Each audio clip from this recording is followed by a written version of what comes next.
Hey guys, I wanted to make a video while Bitcoin is up here at $61,000 to $62,000 to explain why I don't necessarily think that Bitcoin is going to be going a lot higher this market cycle.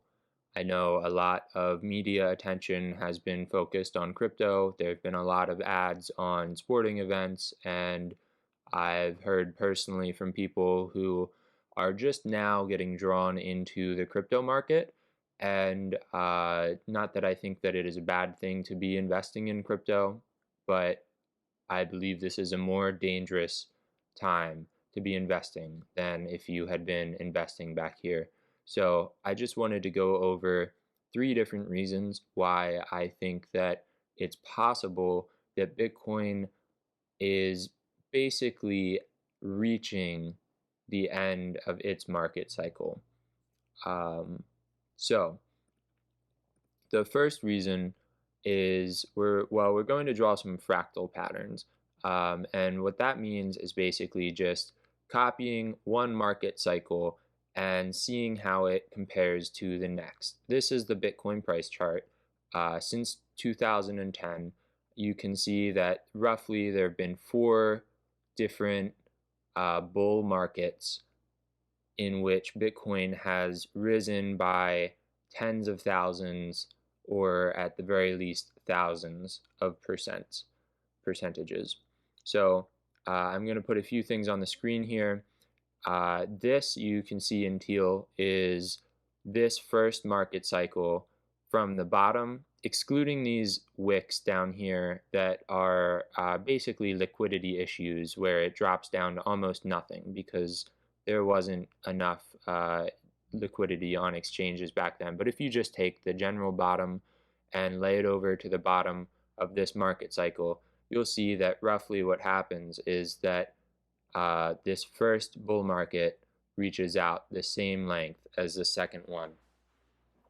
If you then do the same thing and you lay over this second market cycle onto the bottom, from the bottom to the bottom of this third one, you'll see that actually it does not reach out to the same level. In fact, this third market cycle stops short right about here, and it never has this second half, and therefore it never makes it up as high as this first or second market cycle. However, I am actually of the opinion that this is really just one very long market cycle, and I will show you in general why I think that. Again, this is that same market, bull market, with two peaks, and you see on the first peak it makes it up to roughly the same level as we did in 2017, early 2018, before crashing down immediately. And again, we're not going to be looking at time because you can see that this entire, it's always, the market cycles are always getting longer. From this first one to the second was longer, to the third was even longer, and then this fourth one is presumably taking even longer still. So we're not worried about how quickly this happens, but we're worried about where it gets up to and where it crashes down to. And you can see that after reaching this height, it crashes all the way down to here, and that's exactly what happened over the course of 2018. It crashes all the way down before retracing up to this level, and that is exactly what it did here, just within a matter of days or weeks. And then again, it has another crash down to here, similar to what happened to Bitcoin in March of 2020, before going on another parabolic bull market to end the cycle. And such has happened over the last year and a half or so. But you might say, well, what about this? This doesn't appear anywhere in here, right? This big 50% crash you would expect, or perhaps this was the top and it just didn't quite go as high as this one. Well, actually, in here, even though you can't see it, there was a 50% crash, and you can see it in here in this zoomed-in version.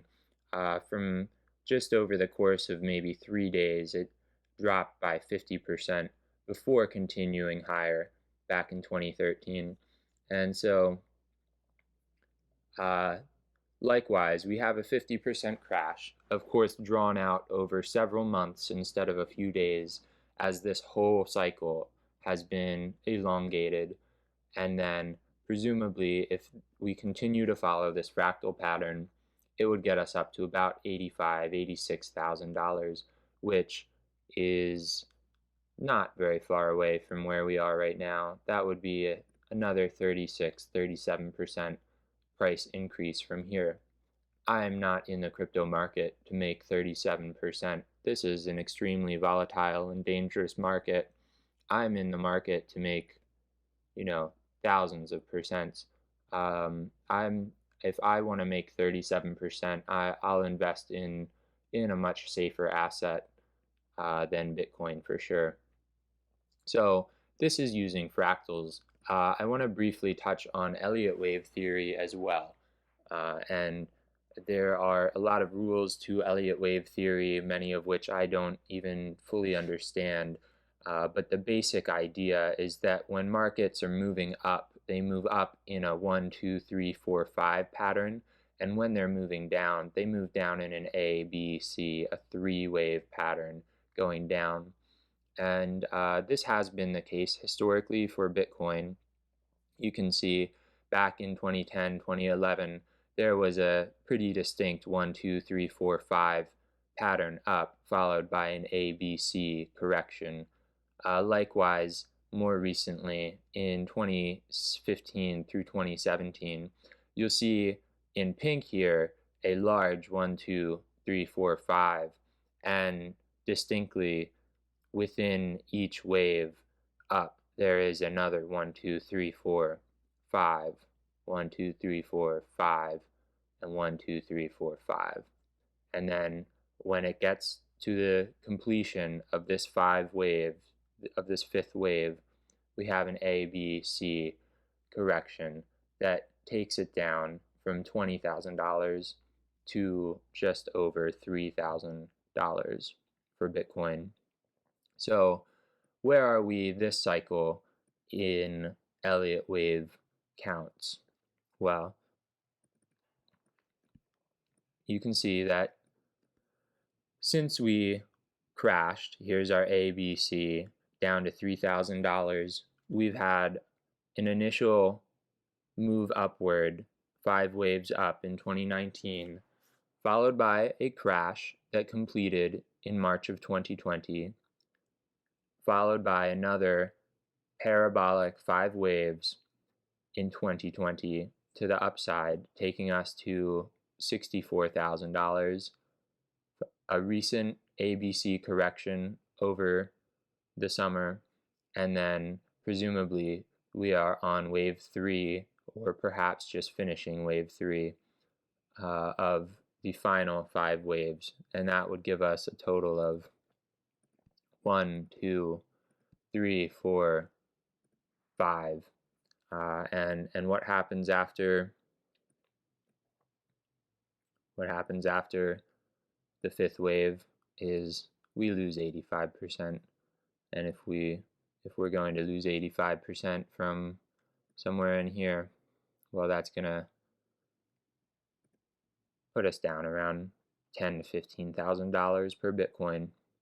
So the next and final reason I think we probably don't have that much further to go in the Bitcoin bull market cycle is because of Fibonacci extensions, and this is a Fibonacci extension. If you've never used it before, what you need to know is that it's measuring as a percentage the drop, whatever crash that you want to measure. You put the 100% on the very top, and then the 0%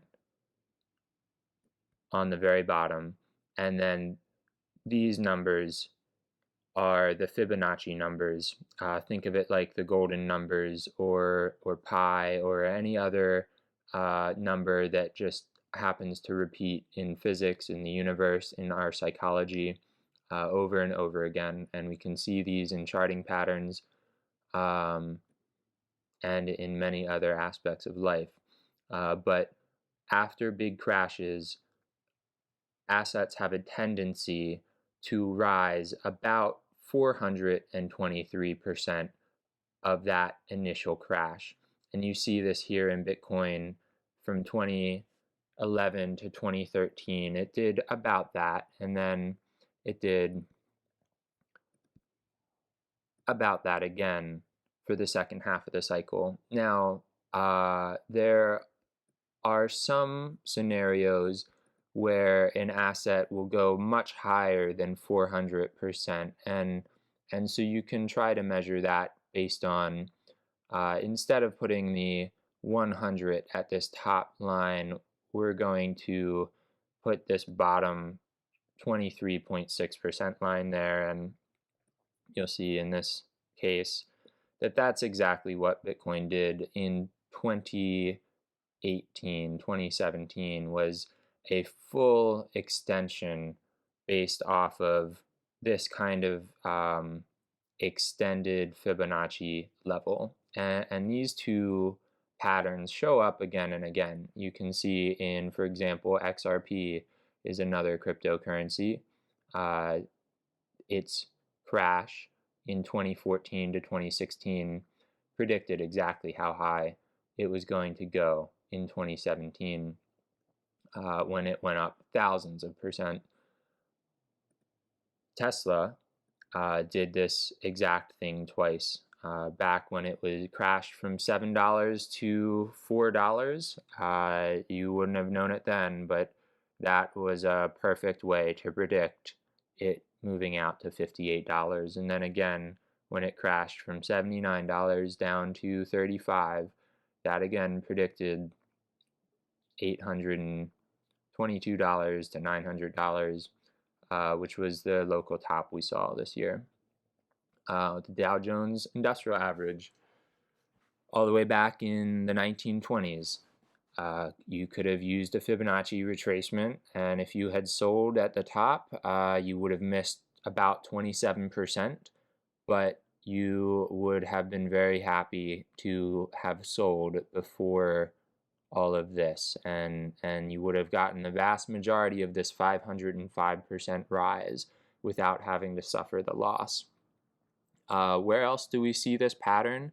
Particularly two big humps, for the lack of a better word, followed by a parabolic rally of 505%. Well, we don't have to look very far. That's exactly what the Dow has been doing in the last 20 years. The two big humps, followed by what will soon be, if it reaches its full extension, a 505% rally. So that's something to that you should hopefully know if you're invested in the U.S. stock market. The S&P 500, if you're interested, has basically just done the same thing and is actually just above its full retracement. So back to Bitcoin, we see that these Fibonacci extensions do a decent job of telling us how high an asset is going to go. So what does that mean for this current market cycle? Well, the conservative investor would say it's going to do one of these, and in that case, there's very little room for Bitcoin to grow still before reaching the top at 72 to 73,000. You're looking at a 17% rise.